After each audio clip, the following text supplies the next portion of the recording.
Alright, what is up, guys? I don't know what this tracking cancel crap is, but I don't care. It is a little windy out today, so if you hear a lot of wind noise, sorry ahead of time.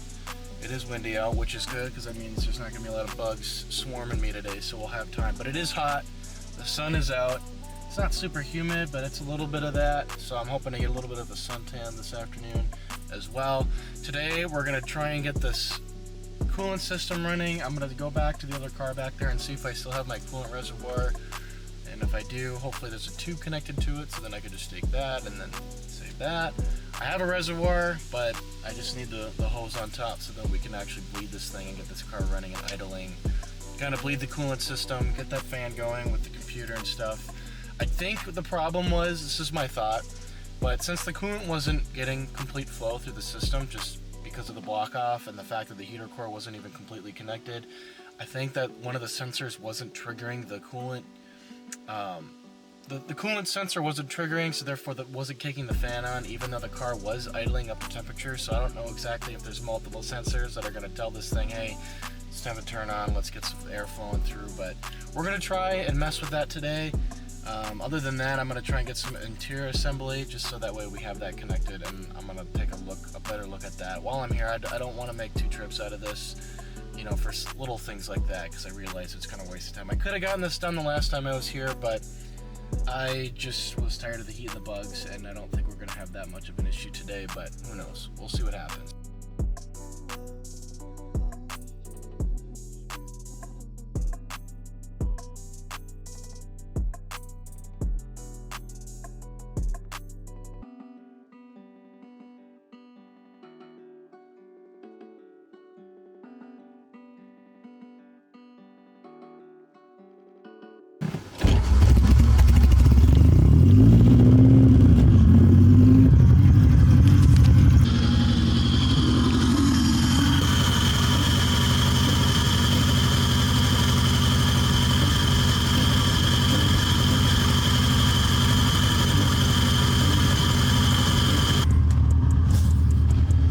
Come in here, grab our coolant thingy, and then, see the lid, the lid's right here.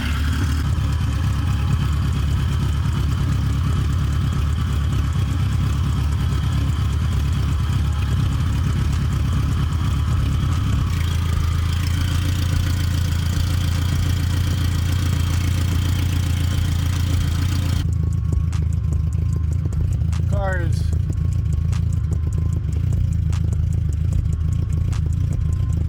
Almost up to temperature all the way there. I mean, it's a couple more minutes. So we'll grab the laptop.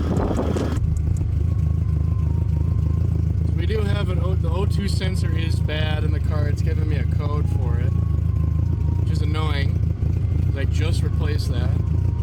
You almost got to buy like hundreds of them. Scroll down to override 2 error codes. What do we got here? Engine overheating. Oh, it's definitely overheating, because you guys can see the coolant was getting pretty bubbly right there. I don't know, you guys probably won't be able to see that, but getting a little bubbly. So the fan is not turning on, which is not a good thing. So, but it does work. So that's why I was like trying to get that to override, and I'm not sure.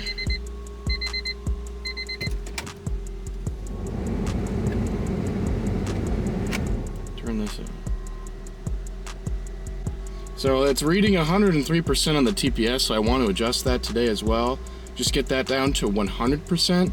I don't want it over, I want it at exactly 100%. So we can actually get, instead of using the what's it called?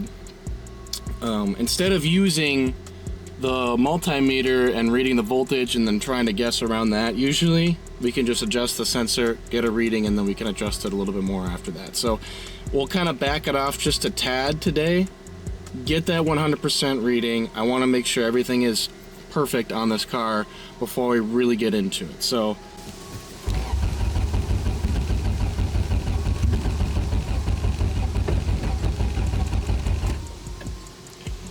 still one error code here. What do we got? So yeah, that O2 sensor is bad, and then that's kind of what Ty was mentioning before. with the reading being so off. So I have a feeling that he's onto something there. So, all right. So a little update. The car was overheating, which means that there is another issue because the thermostat in there is brand new. So that is probably working. I don't really see an issue why that wouldn't. It only has one job and it can only go in one way. Brand new. And the one that I pulled out was the identical part and it looked the same condition-wise. So I don't think that was the issue. So it sounds like there's another bigger problem going on here. We're gonna have to diagnose what that is. I did find another plug in there that isn't plugged in, so I don't know exactly what that was. It was a smaller plug connector.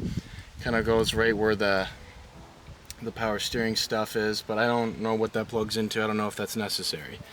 But we also know, I mean, Ty mentioned this last time we were over here working on this, that this wideband isn't giving us a reading, which most likely means it's broken. And it was one of the cheap replacements. Instead of paying the $120 for the working one, we went with the $20 replacement that's supposedly OEM. Probably wasn't, didn't fix the problem, so now we're back to square one. We'll have to invest in another one. Some people have had issues with them, some people haven't. I have had issues.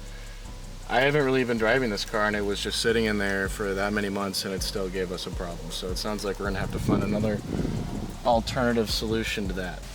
But for the most part, I'm gonna assemble this interior. I know that that's probably not the best thing to do, but I don't want this day to be a complete waste. We did make another discovery. I didn't run this car after I put the new thermostat in and all that stuff, but it was overheating, so we knew that that wasn't the solution to the problem. So we have a bigger problem afloat and we have to figure out what that is. But in the meantime, I'm gonna assemble this interior and we're gonna go from there. And that's really the only big, kind of a waste of a day because I mean, we got answers, but not what I was looking for. I also wanted to adjust the TPS. I can't even get access to that, so we might have to find some bolts or something like that that can replace that because I don't know what's up with that and that's really frustrating. So in the meantime, I'm gonna get this interior assembled and I'll update you guys when that is done. Okay, so interior is mostly assembled. Just gotta throw this on. Couple things. So this gap over here is normal. Really frustrating because it doesn't make sense to me why they would do it like that, but I'm also not a Honda engineer, so maybe there was intention with that. But one thing I noticed, the bracket that I pulled from my green sedan over there to help install this interior isn't the right size, which would make sense because these bolts from this middle section and this section do not line up for this interior because the bracket itself doesn't line up. The parts in here are fine. Everything in here is lining up like it's supposed to, other than this middle section, and that's because I had to buy that part separately. Or I had to find that part on my other setup. So I'm gonna do one more turn here. This thing. Okay. Nice and notchy. Just like that. So I can't bolt these two in. So I'm sitting on one screw, technically two right now. So these two here are for the speakers that I pulled out because these are long and black. That's how I know that. So everything else here is lining up like it's supposed to. These were originally, this is what I was saying, like this gap here makes no sense to me why there's so much space here when, you know, it's not, but I don't know, maybe it's the carpet too, and maybe there was something else that was supposed to be underneath there. But what I'm gonna do is I'm gonna go to that hatch over there, unbolt that bracket from there and leave it as is, but it doesn't, these aren't moving, obviously, it's the gap that upsets me, but these aren't parts that are gonna be causing me any real issues in here, and I'm not super worried about that not being bolted in. Obviously I want everything bolted in so I just don't have loose screws sitting around, but that's essentially the thing that we're working with, and I'm just overthinking this car, I guess. But really unsuccessful day, to be honest with you. I didn't really get what I wanted to get done today. I thought I was okay, well I can't do the coolant stuff until we get an answer, so I'll work on the TPS, can't even get that loose. So we are really scraping by here. Yeah, just some weird things are just kind of popping up. This car, turns out it needs a lot more work than I was expecting, and that's okay too. You know, I knew this car was gonna be a project. Some things are just not where they're supposed to be, but we're managing and everything's okay. So we're gonna go pull that part off the coupe, or the hatch over there. If it's still in there, it should be still in there, and then I think we'll wrap up there. So I'm not gonna film that, it's no point, and it's not really relevant to what's going on, but Yeah, so just TPS, wasn't able to tack that today, wasn't able to figure out the coolant issue. We did, like I said, we replaced the thermostat in there.